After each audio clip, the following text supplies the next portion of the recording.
Hi everyone! Good evening! I'm back. This is Sam Brusas and welcome back to my YouTube channel. Oh my gosh, this is it guys. Pag-uusapan natin ngayon, makuha kaya natin ang back-to-back dito sa Reina Hispano-Americana ngayong taon na to. Yan ang tatalakayin natin ngayon. But before anything else, hello Philippines and hello beautiful people. Mabuhay! Kamusta kayong lahat? Sana lahat po kayo ay okay at safe ngayong araw na ito. At syempre sa lahat naman ng mga bago nating subscribers dyan, hello po sa inyo lahat. Maraming salamat guys sa pag-subscribe ninyo syempre dito sa channel ko. At syempre sa lahat naman ng makasolid na makamamasam dyan na laging sumusuporta dito. Araw-araw, lagi-lagi. Maraming salamat guys sa inyong lahat. Syempre usapang Reina Hispano-Americana tayo ngayon. So ito na nga, bukas na nga magaganap ang coronation ng Reina Hispano-Americana. So sa mga nagtatanong dyan, saan ba ito mapapanood at anong oras? So 10 a.m. yata Philippine time sa umaga. And then, mapapanood nyo siya syempre sa YouTube channel. O, yun. So, abangan na lang natin bukas. And then, ayan na nga. So, back to back for the Philippines makuha kaya. Napanood ko yung interview ni Beatrice kanina. So, dyan sa social media. Yung closed door interview. In fairness naman kay Beatrice, ang galing kung paano niya sagutin yung mga tanong. So, nakaka-impress. Maganda yung pagpapaliwanag niya doon sa mga sagutan niya. And then, namigay din siya ng dry mango. So, parang feeling ko naman doon sa mga tanong sa kanya, I think nakuha niya o na-convince niya yung mga hurado. At parang feeling ko, isa siya sa mga tinitignan na pwede manalo bukas. Back to back for the Philippines. Medyo mahirap para sa atin to, pero feeling ko kaya naman, di ba? At hindi imposible na mangyari. So, bukas syempre ang aabangan ko kay Beatrice, syempre yung execution, yung kanyang pasarela, kung paano niya makakabugin yung mga girls sa swimsuit competition. Doon ako excited. Tapos, yung evening gown niya, kung gaano nga ba kabongga, di ba? Yung kanyang national costume, alam natin na talagang bongga talaga yung kanyang national costume. Pero naniniwala ako na pinaghandaan to ni Beatrice. Yung styling niya nga ay lumalati na ng todo-todo, di ba? So, yan. Gusto ko yung make-upan niya, gusto ko yung ayusan niya. Talagang maganda naman si bakla. So, bukas natin malalaman. So, eto na nga. Sino ba yung mga matitinding makakalaban niya dyan? Isa sa mga nakikita ko para sa akin, si Panama. Si Panama kasi, gandang-ganda talaga ako sa kanya. Iba talaga yung datingan ni Panama sa akin. Para siyang, reynang-reyna talaga. So, parang feeling ko siya ang isa sa mga matinik na kalaban, and then follow by Venezuela. Si Venezuela pwede din manalo bukas kasi iba din yung datingan ng orahan ni Venezuela, di ba? Kung titignan mo, talagang winner din. And then, isa din sa mga tinitignan natin si Curaçao. Oo, maganda din ang pambato ng Curaçao, in fairness ha. Sobrang gustong-gusto ko din yung beauty niya. And then, si Brazil. Medyo malakas din ang laban ng Brazil. At syempre, si Bolivia. Hindi pa ba, Diyos ko, mawawala pa ba sa eksena si Bolivia? Diyos ko naman, ang pretty-pretty ng pambato ng Bolivia ngayong taon na to. Si Spain, parang piling ko malakas din si Spain. At, kaya, tingnan natin kung kakabog. So, sila yung mga nakikita ko. Sa Asia, syempre si Philippines. Actually, dalawa lang naman yung Asia dito, di ba? Si India at saka si Philippines. Parang piling ko papasok din si India. Kasi, parang unang yata nilang laban, di ba? So, yon. So, parang piling ko si India, isa din yung mabibigyan ng spotlight. And then, syempre, ang ating pambato na si Beatrice Maclelland. Ako, para sa akin, si Beatrice, matalino eh. Alam niya kung ano yung gagawin niya. Tinarabaho niya talaga at pinaghandaan niya ang Reyna. At alam mo na gusto niyang manalo. So, sabi ko nga bukas, kung hindi to mananalo, I think magiging naman siya.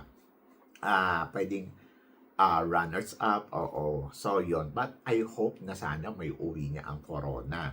Pag nagkataon siya ang ikatlong reyna natin na mananalo ng Reyna Hispano-Americana kasi nauna si Winwin, di ba?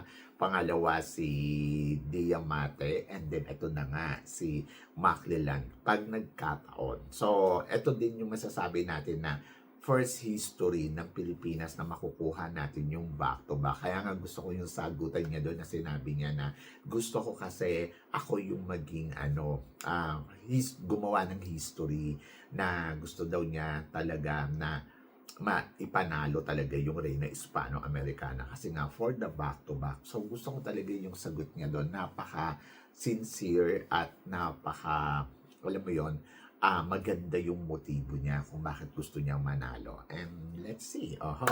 At ayun, so syempre excited tayo sa mga magiging performance ng mga girls at syempre sa production number syempre ng Reyna Hispano-Americana. Isa yan sa mga tinitignan natin na kung paano nga ba kakabog yung mga candidates, paano nga ba makikipagsabayan dito sa ang pambato natin. But feeling ko naman si Beatrice ay makakarating hanggang top 5. Sa totoo lang, malakas yung kumpiyansa ko sa kanya at naniniwala ako sa confidence na meron siya. Sabi ko nga sa inyo, di ba, kung kumpiyansa din naman ang pag-uusapan ay punong-puno talaga siya ng kumpiyansa. Talagang marunong talaga siya lumaban, no? At ayun, so matalino din kasi si Bakla, kaya pag once na makahawak to ng microphone, doon sila magkakatalo talaga. Kahit pa sabihin mo pa na magaganda yung ibang candidates kesa sa kanya, pero kasi pag once na pumasok yan sa top 5 at nakasagot yan ng bonggang-bongga, ayun, masusungkit niya talaga yung corona. And masasabi ko na, yes, malapit siya sa corona. Sabi ko nga kung hindi title yan, pwedeng runners-up, second runner-up, or first runner-up. But let's see. Tomorrow. So, yan. And, ayun, supportahan lang natin at ipag-pray natin. Siyempre, si Beatrice sa kanyang magiging laban. Siyempre, Pilipinas ang dala-dala niya.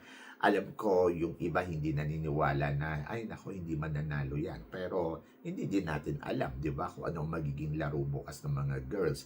But sinabi ko naman sa inyo din na marami din naman talagang malalakas. At yun nga, si Venezuela ang isa sa mga matinding kalaban dyan. At saka si Panama, nakikita ko. Spain, magaling din yung Spain, no? So, yon. So, bukas yan, malalaman natin lahat. But for now, just believe lang na kaya ni Beatrice na mauwi ang corona ng Reyna Hispano para sa bansa natin. And good luck, di ba? Kasi ayun lang naman wala tayong magagawa kung hindi maibibigay. Pero kung mabibigay, ay nako, bongga yan. Basta ang alam ko, lumaban si Beatrice ng tama. Ibinigay niya talaga yung 100% na galawan. At hindi naman tayo binibigo, di ba? Kumbaga, ginagawa niya yung lahat ng kanyang makakaya. Kaya yung magiging desisyon dyan, nasa hurado na.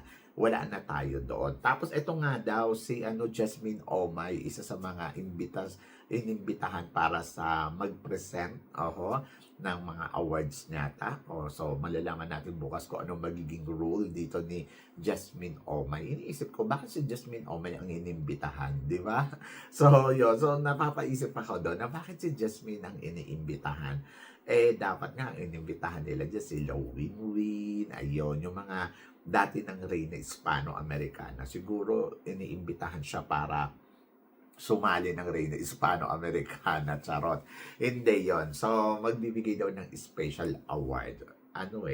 Parang presenter, di ba? So, yon. So, bukas malalaman natin kung nandiyan nga si Jasmine Omay at kung ano ang eksena niya dyan. And then, ayun, excited na ako. Uulitin ko, mapapanood nyo po to sa YouTube channel, and then ng Reyna Hispano-Americana ng 10 a.m. ng umaga. So, abangan na lang po ninyo bukas. At syempre, ipanalangin natin na sana makuha ni Pilipinas ang corona ng Reyna Hispano-Americana bilang back-to-back. Hindi madali pero malay natin, di ba? Kasi may laban naman. So, yon. So, kayo guys, ano guys ang masasabi niyo dito sa pinag-uusapan natin ngayon? So, kaya-kaya ni Beatrice may uwi ang corona ng Reyna Hispano-Americana sa ating bansa. So, please comment below para at least malaman ko naman kung ano naman ang chika mo dito sa mga tinatalakay natin. Syempre, maraming salamat sa inyong lahat sa support at pagmamahal na binibigay ninyo syempre dito sa channel ko. At sa mga hindi pa nakaka-subscribe, please don't forget to click like and subscribe my channel. At i-click nyo na rin po ang notification bell to more updated syempre sa aking mga chika. Sabi ng ganon, always keep smiling and laban lang. So guys, hanggang dito na lang. Hanggang sa muli nating chikahan. See you tomorrow. Thank you guys.